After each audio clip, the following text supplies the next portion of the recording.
We got a 2015 here, Mercedes GLA 250. And we're gonna change the secondary battery. This is not the main battery. We're in the passenger's floor. Gonna grab the carpet. I've already removed the floor mats. Gonna pull the carpet down.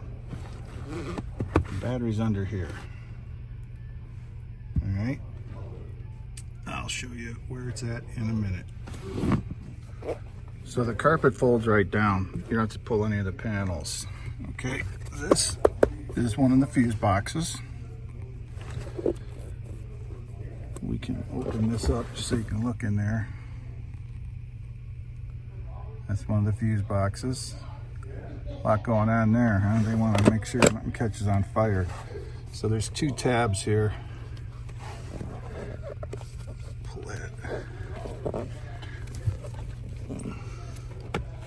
Pull it down to release it.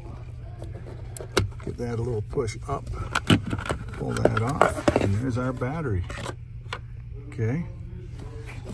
We're going to pull the terminals, make sure they don't touch anything, and this thing just slides right out of there. It looks like a motorcycle battery. All right, I'll show you here in a minute.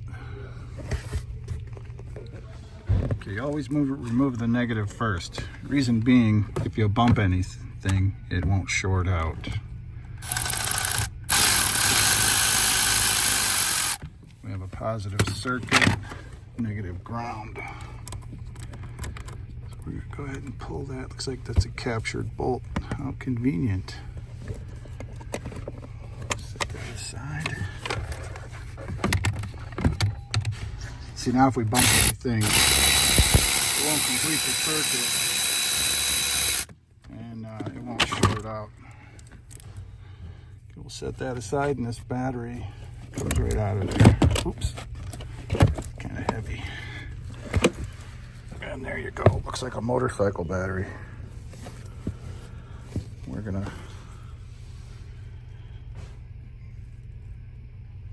go ahead and put another one in there, and that code should go away.